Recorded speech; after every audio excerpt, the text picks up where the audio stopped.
So we're going to go over Connect, Grow, Go, which is our people development program that we're mid-development on. And I thought it'd be good to start with a little bit of why we did this, why we started this, why it's been developed.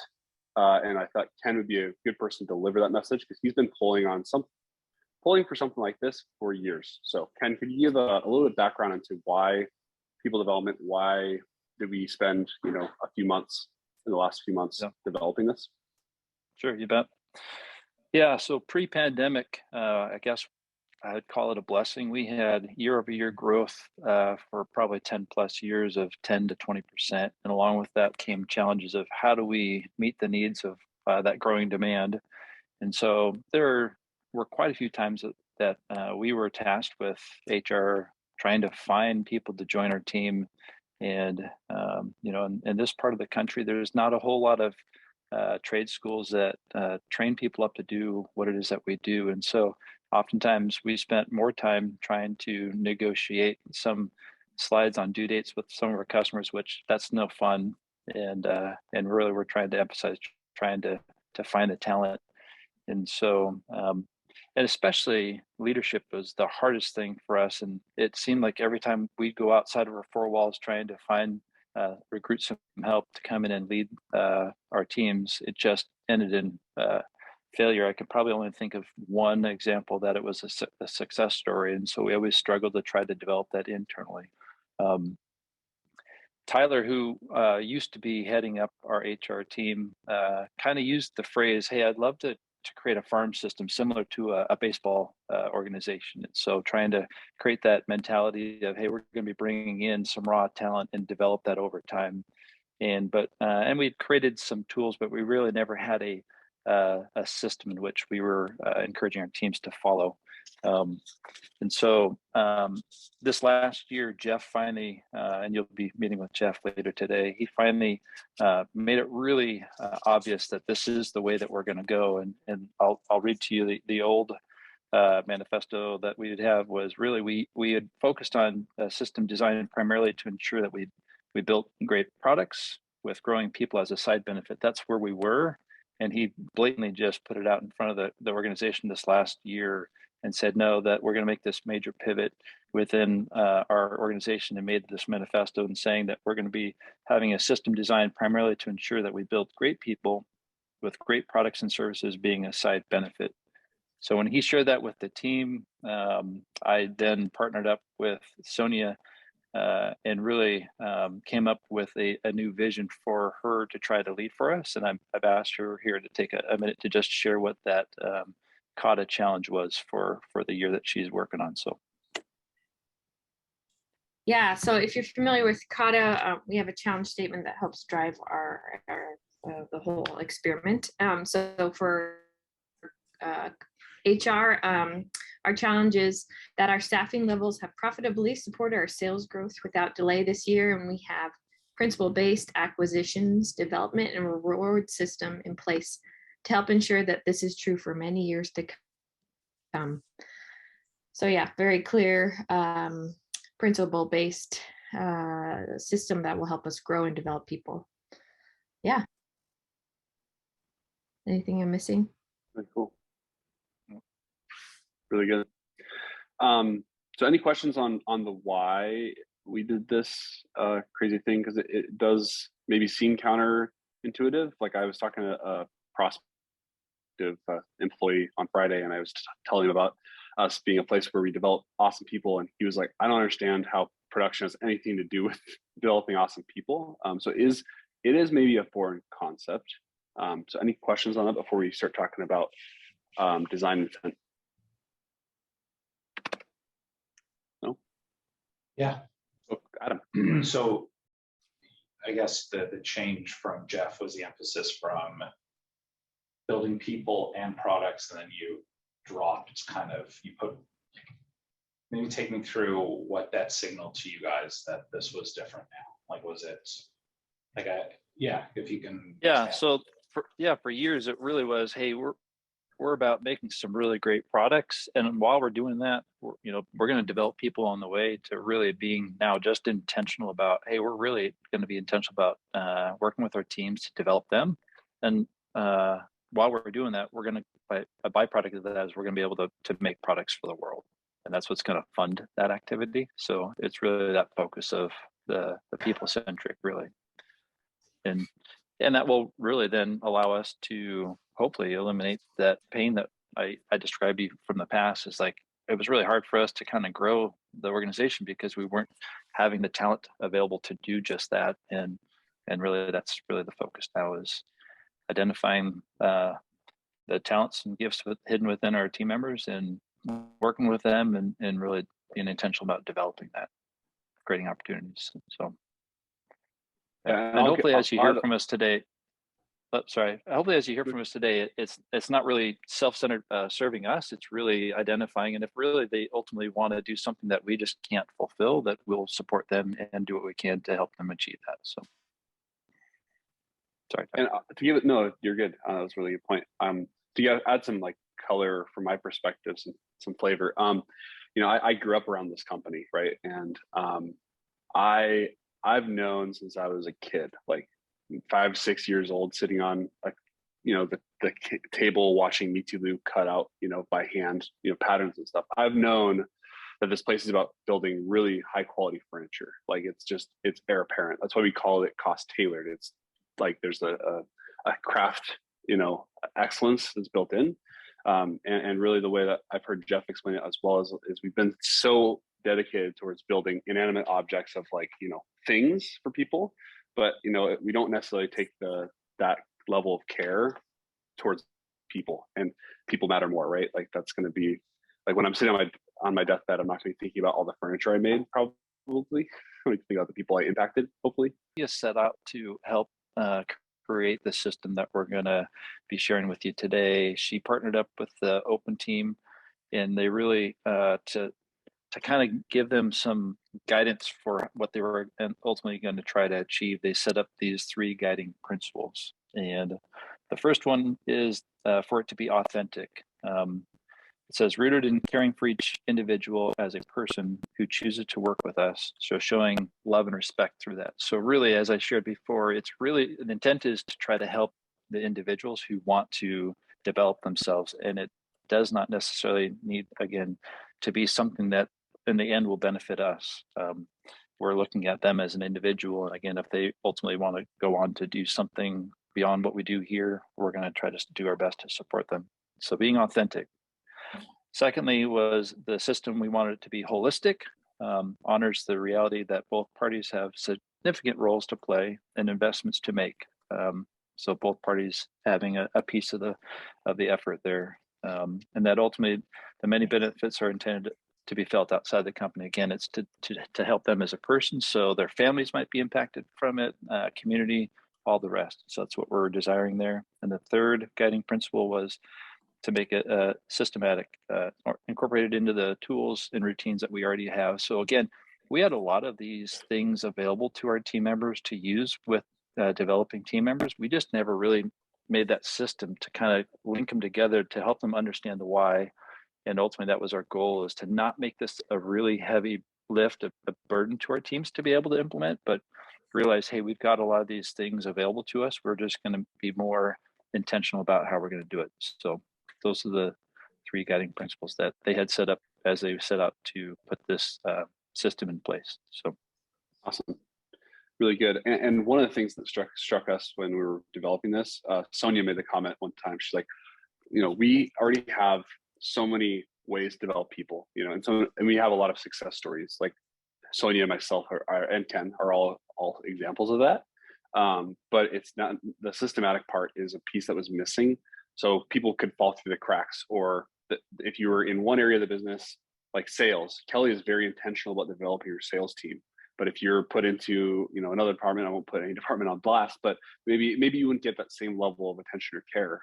So this kind of is to kind of keep, make a equal opportunity a little bit more where with people development. So, and now I actually have the right graphic pulled up. I had the outdated one that I was trying to get on. So the only thing is the why statement is it's a principles-based system that develops people who demonstrate a desire and capacity to grow. So not everyone has the desire, not everyone has the capacity. Like it's kind of mutually needing those things. to grow through a variety of experiences and investments. So any questions on this? Yeah, good. Sorry, one more comment on this I Yeah. forgot to make is, I think one of the probably the worst failures that I've realized that we've had people in the past, one that's still within our four walls, that had shared a desire to be able to grow and take on more responsibility. And we had felt that we had kind of given them some direction to go and do. And since we didn't have a system, the feedback we got later is they were disgruntled because it felt like they were just left behind, like they were forgotten.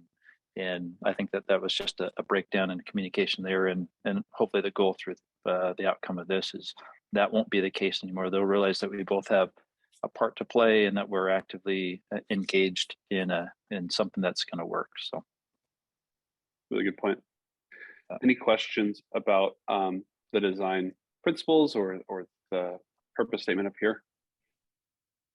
I have a question. Go for it. Is it for certain leaders in your organization? Is it sort of optional in position? Because it feels that way a little bit, right? If you're choosing that you want to, or is this strictly going to be for your external partners or customers? Good. Yeah. That's a good question for Sonja. Sonja, can you shed some light on that? Yeah, so this is for everyone in our organization, and it definitely is, I would say, optional in the sense that we're not going to force anyone to go into it. However, it is the responsibility of leadership to communicate clearly with their team members as we identify people who we think are really great, to make sure that they're aware of this system and encourage them to be a part of it. But yeah, it's for leadership, currently existed, because in many ways they've kind of proven some of this stuff out for us already and gone through these experiments with us, kind of informally. But it's also for existing and future employees, to grow them. Yeah, it has to be right, it has to be actually lived out a little bit to be able to be a promotional tool. But that was one of the design thinking thoughts that we had on this, is if it's so awesome that we're seeing a lot of success stories, we can start promoting that, and like this can be a way for us to attract people. Because if it's comparing, like I might make $2 less, than McDonald's working at Kaas, but it's full time with benefits and with a team that's actually going to like care about me and help me through life a little bit, we're going to be way more attractive than somewhere else. So really good question, Tiffany. Thank you. So what has the pull been in the org since introducing this? So we rolled it out formally to our leadership team December 23rd. And immediately, everyone already had, the great thing about our leaders is they already had people on their team in mind that they want to go through this. And even some of them were like, hey, I want to go through this program. So, I think the best part about it is that they all acknowledge that we have these things. They're not overwhelmed by, okay, now as a leader, I'm going to have to start all these new habits, all these new routines, learn all these new things. But recognizing that we have a lot of systems in place, but now we're going to add accountability, visibility, and organization, and support them in the charge of growing their teams and other individuals. So, I think everyone was pretty stoked, and we already have lots of a list of people who want to join and who.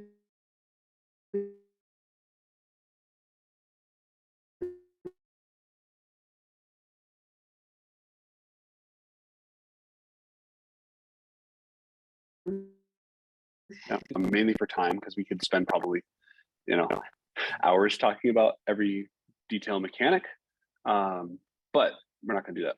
That'll maybe bore us a little bit. So we'll go with Sonja here to kind of go through the details of. Let's start with Connect. So overview: it's Connect, Grow, Go. Those are the three kind of phases or stages in this. So the first one is Connect. So Sonja, tell us a little bit about what Connect is, what it means to you. Yeah, so you can see that connect with each person and learn what opportunities are available to you. So the beginning of this process, it's about creating opportunities for, leaders and individuals or team members, or even within the leadership team, to have those moments of getting to know someone, learning about their abilities, their interests, and making sure that baked into every system, every habit and routine we have at Kaas, is that there's the intentionality of connecting with people. And as we do that, we get to know if people really would be a good fit for this program. Like they, demonstrate that they're faithful in the little things, come to work on time, they're curious, asking good questions, want to learn more. And there's kind of a I don't know what to call it, a tornado effect or a spinning effect of someone being faithful and doing awesome, giving them feedback as leaders and having those routines to check in with them. And then, encouraging them to join the program. And if they want to, then we move forward. But sometimes people aren't ready, or they're like, hey, I don't really want to, I just want to put my head down right now and work. I have a lot going in my life, and no is okay. So that's kind of where you see that next step there. Connect with and learn what opportunities are available to the individual. And we will, if we think you're a good fit and you're showing the interest, then the roadmap is open to you. But no is always okay, and it might just be, well, let's check in later. So it's all about the relationship and connecting. And so really making sure that's the emphasis in all of our tools and systems and habits that we have currently in existence. So connect. No is okay. And if you say no, we'll just keep going back around and keep checking and seeing if life changes for the individual. And if they are interested, we have a system, again, kind of things that we've already been doing, like Kaizen, if you're familiar with that, or Kata, taking on projects or leadership roles of operating system items and developing a portfolio. And all of this is paired. So that's a major change for us. We would maybe send people off on their own a little bit more than we should have. And we're really recognizing that a huge miss for us is that opportunity to connect along the way. And so having a mentor or the employees lead, walk them through and be checking in along the way and developing the portfolio. So the employees working with their lead, developing a portfolio, which is just a collection of the stuff that they probably would do anyways, but it's the practice of organizing it and kind of having something that will show where they've been and where they're going, and also potentially something they can take to other organizations should they grow beyond Kaas tailored. So once they develop that, there's kind of a review process. Again, I'm going super high level for time's sake. There's a review process to kind of talk through, again, where they've been. And part of that portfolio is we do a lot of individual development training. So working with a DISC profile or profile assessment, we were talking about Myers-Briggs, and a lot of individual reflection, so they can really know who they are, where they want to go, and where they're going to find joy at work. And then once they have that portfolio, kind of a review process, and that's really where the formal program more or less starts. So that's where we can go into the go. Yeah. Did I miss anything, Thicker? Yeah, I just like to add a couple things. One, we have several conditions. I think we have 30 or so conditions from the open team of kind of guardrails that was put on this. One of those is it's not a scary process, which kind of give two sub conditions, which is one, it's a paired activity. So it's the individual and the lead pairing. So instead of having the individual have to go talk to Ken, who is the general manager of the company, it might be scary. It's let's go together. Let's work on this portfolio together, and I can kind of develop and mentor you. The second thing that makes it less scary is at first it was maybe an application process where you have to fill in, your social and all this stuff. But then it's let's make it less scary and develop something that's useful for them and good. It shows a little snapshot into who they are and how they work and how they think. So one of those is a service thing. So a service opportunity, serve a local food bank with your lead. You're going to learn a lot. I know that from volunteer activities I've done in the past, I can learn about someone's, heart and motivation by spending, 2 hours building something with them. Like, are they about themselves, or are they about the people we're serving, things like that. So we're trying to think of ways that we can kind of evaluate a person to see where they're at, and then we can talk about where they want to go after that. So really good. Any questions about Grow before we move on to about Connect before we move on to Grow?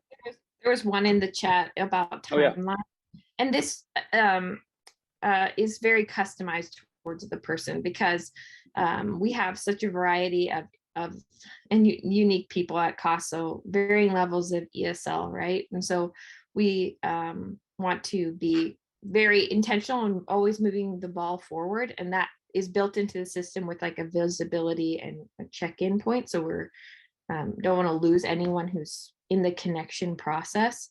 But whether it takes 1 month or 3 months or 6 months, that depends on the person and how fast, that they want to run. So ideally we're running really fast, right? But we also want to be patient with people who need a little bit extra time, especially if they're in that, like, I'm not sure I want to do this loop. It could take, we have a great lead who, I don't know, took 2-3 years before they recognized that they actually wanted to be here. This was before they were in leadership, but just a production person. And they said no a lot. And then something changed in their life and they were ready to grow and connect. So depends on the person. How much of the work for the folks that are selected to be in, right? So they want to and they're chosen. How much of it is going to be a peer collaborative, cohort collaborative, learning from each other? Or are you going to answer that later? I mean, it's a great question now, because it's going to be true throughout the process. Like in the definition or the purpose statement sort of for this program, it should be 50-50. There'll be times where the organization's spending a little bit more effort, but it's if we do this right and do it well and have the accountability and the visual systems to be checking on these people, our people, it really should be feel very mutual and be very mutual, because we want people who are going to be successful in this. They're going to be ones who really are those self-starters, or like for myself, I came in right out of college to Kaas. I was a psych major. I didn't know what I wanted to do at all. I was super shy, had no ambitions really, other than I guess I want to help people. But I had leaders who spoke into my life and encouraged me, and I didn't know I wanted to connect, and I didn't really know I wanted to grow. So at that point in the process, it was probably more 60-40 or 70-30 as far as effort. And then it's, becomes more mutual. And so there's some flexibility there, but we really want to make sure that the employees know, give them clarity that it really is on them, and they have ownership over their future, and they have power over their growth. But we will do also our part to make sure that it's very clear and a light lift. It's not scary, and that it's successful. Yeah. Really good. All right, Sonja, let's move on to Grow. Yeah, these are great questions. Yeah, Grow. What is Grow all about? Yeah, so I kind of mentioned it a little bit earlier, but this is more a formal exploration of the individual. So broaden your knowledge of what makes you tick, gifts and strengths. So we are, I don't know, we get really excited about any kind of personality tests and all of that stuff, just as guiding tools. We don't want to put anyone in a box and say, this is what you are, this is your personality type. But it has helped so many of us as leaders as we explore who we are and what brings us joy, to make sure that we can utilize that at Kaas, but also give people more opportunities to grow in that area. I mean, I learned so much about myself through the DISC profile, or through, we do a personality, it's called profile assessment. And it just kind of shows how you work and what brings you joy, and what kind of environments you're going to be successful in. And so the growing is spending time and effort, again, paired. So in this case, it would be paired with HR, where we have the employees take at least these 2 assessments. We kind of teach them how they work and how to the best of our knowledge, how they can apply them at work. And also it can help inform them on where they want to go directionally in the organization. So like for me, I think I would die in maybe like an AP accounting role. I think I've learned that about myself. And so I'm not going to pursue that. But there's might be other areas of the business where I think I could thrive, enjoy, and I'd like find joy and like to experiment growing in. And so we want to put people where they're going to be successful. Sometimes there's destinations like we were talking about, not sometimes, but there are destinations where people can go, and there's 2 options. One is a generalist, where they're more responsible to oversee activities of the team. So we're talking people leadership within a section of a business or an operating system, and they succeed through the task and process work of their colleagues. So again, it's mostly or primarily focused on leading people. A specialist is more focused on leading a skill set or a technical ability, so specific function. So like you are an expert at upholstery, that would be a specialist role, whereas a generalist might be a lead over a department, where you're in charge of people and making sure the department's running on that side. So again, through that self-development and the learning tools of like the profile and the disc and pairing with HR, learn about the individual, help them discover where they want to go. Like, I don't think I'm gonna love leading people. I don't think that's where my gifting is.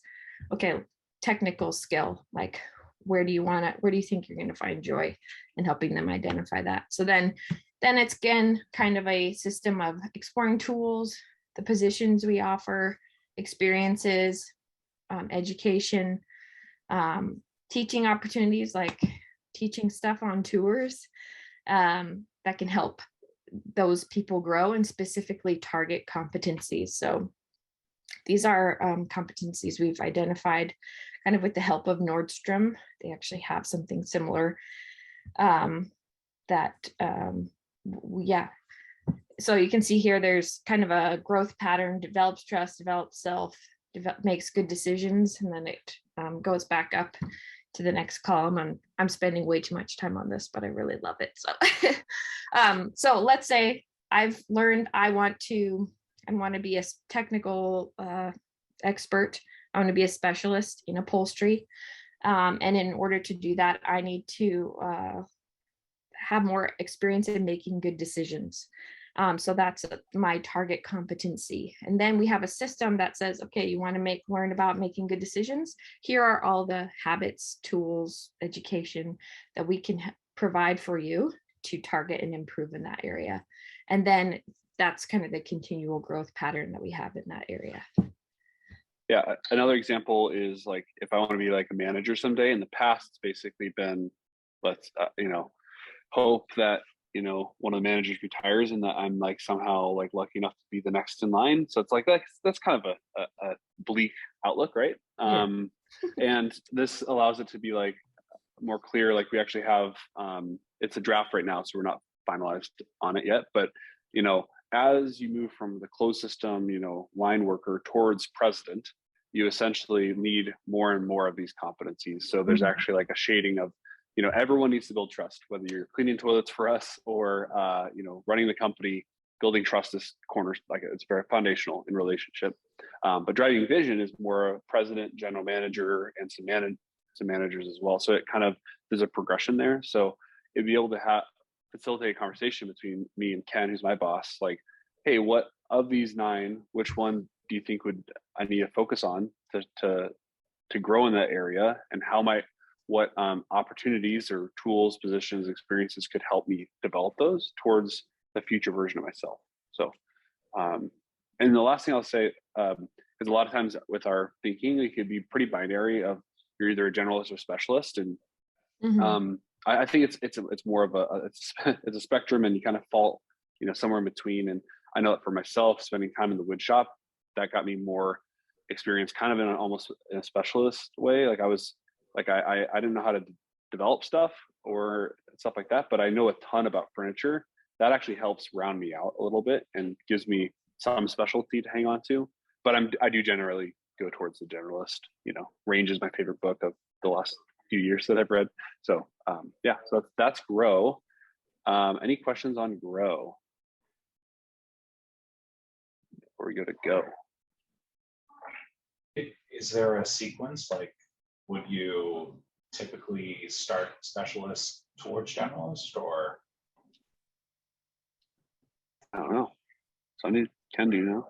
Not necessarily, but I think a lot of the time it does happen like that, where someone's identified because they're doing excellent work, but it's not the requirement or anything like that. I mean, I think I use myself as an example because that's the story I know, right? Like there was a lot of other people who in HR who had many more years of experience in the specialist and developed, you know, kind of a specialist role in HR. So I started more taking the generalist role, leading the team and kind of a little bit higher level. And I still rely on that individual who mentored me in my HR skills, and she's considered the specialist and I'm considered the generalist in our department. So yeah, it's not linear, and it depends on the person. And yeah, but it's a great question.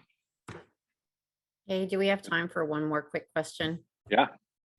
So what's an example of a learning experience? So let's say that I find that I need to, you know, build trust, because maybe I've, you know, had diminished relationships or whatever, maybe my brand is at question or whatever. What are some examples of what that might look like? I'm trying to think of a story. So I think basic level would be like, if I am having a hard time coming to work on time. So like I am showing up late every day, and I do great work, but I'm like have a really hard time getting here. I think in an experience or one effort we can make would be like, hey, we're gonna work on your attendance, and you know, that's just like a super simplified version of that concept. But it also could be like leading a cohort group for our culture training. Like, it's not a heavy lift. You just make sure that your team is rotating the training, and that someone's always covering, like, you know, if someone's out sick, you know, you're kind of the backup. And so those little responsibilities of just timeliness and consistency that demonstrate that you are a trustworthy person, you're a consistent person. So yeah, there's a bunch of little kind of experiments or opportunities like that at Kaas that can kind of demonstrate that trust growth. Yeah. And each of the competencies also has some examples of behaviors, and I won't have you read that because that's pretty small, but so I'll give you some examples of behaviors that someone that builds trust would maybe show. Follow standard work, keeps commitments, promise keeper, their yes is a yes. High consistency between head, heart, hands, so not like living double lives. Actions consistent with our core values, learns and applies principles we follow, identifies and escalates when problems might impact our commitments, and operates with high integrity and competent in their role, trust to get the job done. So there's a lot of examples, and this is where the fun part is.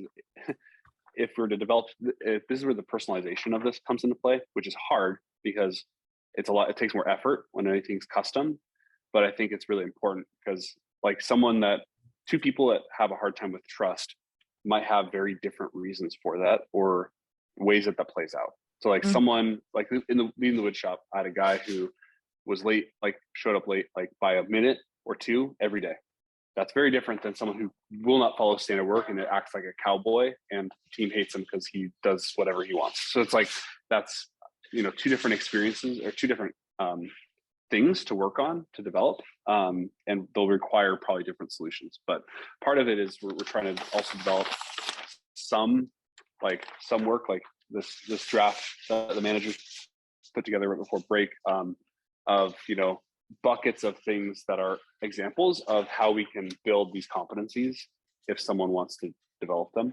Mhm. So yeah, really good question, but I think that's where the custom part comes in, which is really awesome, but also more effort. So, Thank you. yeah.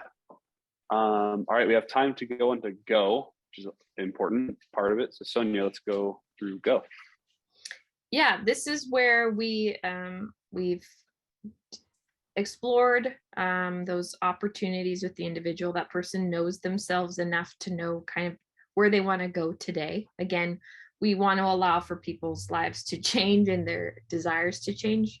But we set kind of a challenge of 1 to 6 months of growing, I guess. And then it's like, hey, I'm going to take this role or this stretch assignment or whatever it might be. And that's where you're actually putting into play all of that learning.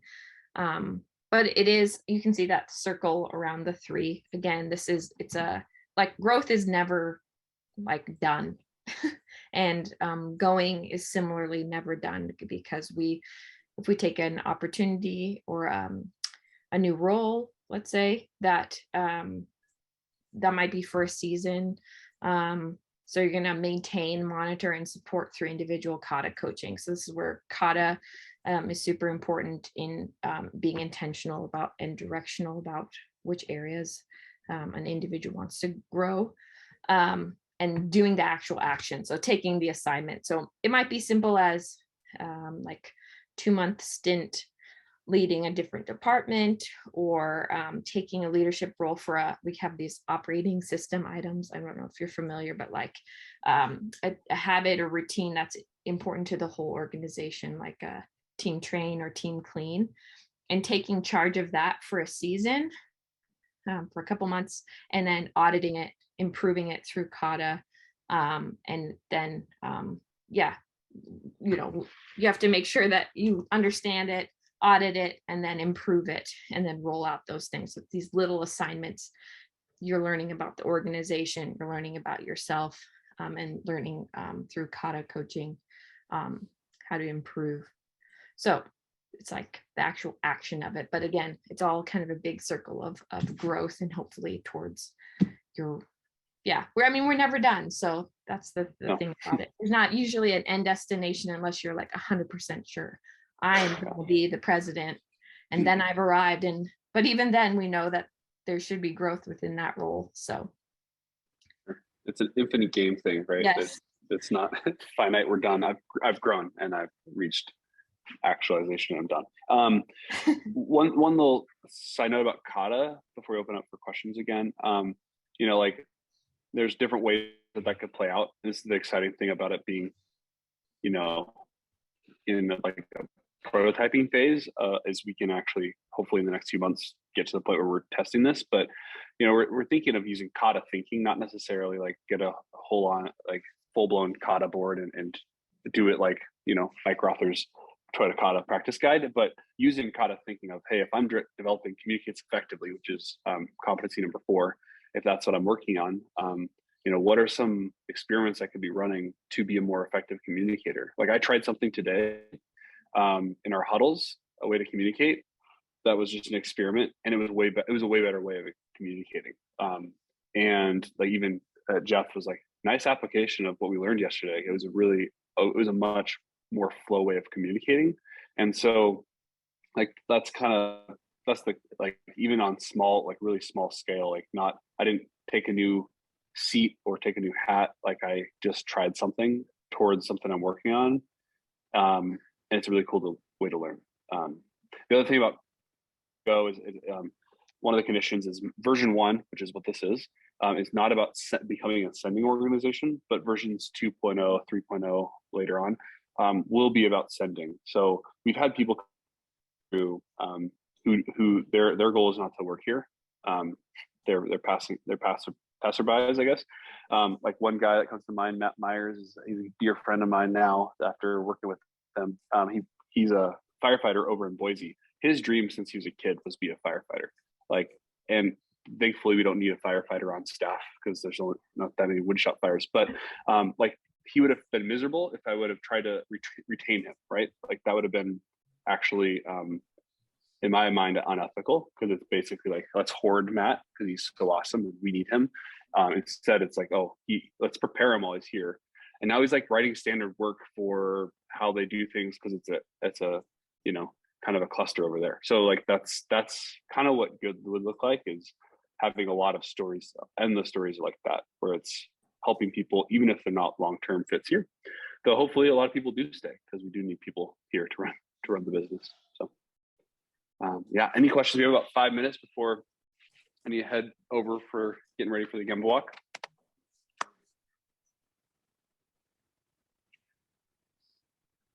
Is it possible? Are you comfortable sharing the PDF of this? Nope, it's ours. We thought about it. Yeah, we'd be happy to share. Yeah, I have. Thank you. Yeah, I'll send it to yeah, everyone's contact information, or at least a lot of people signed up as Jeff today, so I'll make sure to send it to you guys, because we'd be happy to share. And if you have any thoughts, feedback later on that come to mind, like we're happy to collaborate with anyone that would give us some of their thoughts. So yeah, I would just pretty add, open, I think of course. the one thing that's super helpful for me as a person and HR lead is the addition of these core competencies. It's something, I think it's years now that we've been talking about doing this. Like, what does a good leader look like? You know, that definition, you can have job descriptions all day long, but now we have these competencies and examples of behaviors that support the competencies that kind of drive this whole thing a little bit, like finding targets. Like if I don't know where to grow, it's part of that know and show the truth concept. Like if I don't know where I'm lacking and have verbiage and direction around that, then like it just feels very empty, or it can be hopeless. Like, so, I mean, I know for myself, like strategic mindset, that's something I want to grow in and I need to grow in. But I didn't have that term or understand what that was, that thing that I was missing before we kind of worked on this system. So I think that's probably the hugest, one of the biggest parts of this whole system to me, is like giving people the clarity, because clarity is kind, of the areas in which they can grow, and then all the tools to help target those spots. So I think that's Thank you so much. Do you have time for one more question? Yes. Awesome. So how do you foresee, I know you said you're sort of, kind of gauging the temperature internally and hope to roll this out to clients and customers. Do you see like presenting the program to different companies as kind of like as a train the trainer, or do you foresee, how do you see this kind of working as you know what I'm saying? Yeah, I'll take that one, since I'm more connected in with those that they're serving. Any of our tools that we develop, we've actually added this to Ken's GM Kata challenges. Is anything should be packageable to be able to share with people, because if we stumble upon something, it could probably be applied and tweaked and modified to fit other organizations. So a good example is Adam and the SAM team who are on the call. Like, we help them develop a huddle system that's very similar to ours, and we just share the standard work, we share the format. Like we struggle, like a lot of our things that you'll see are actually 5 years, 10 years in the making. And why go through the effort of doing that when you can just steal like an artist, and we can share standard work, we can share what not to do. Jeff and I both teach skiing for kids. I coach up the race team up at Stevens, and we equate it to like, we've hit a bunch of trees in our life in terms of developing this stuff. And like a bad ski instructor is someone that won't warn about the risks of things. So for us, it's like, hey, here's a tree, don't hit that. Like, this is something we like, this is something we learned. So that's what we're here for. So we'd be happy to share, anything. So for that reason.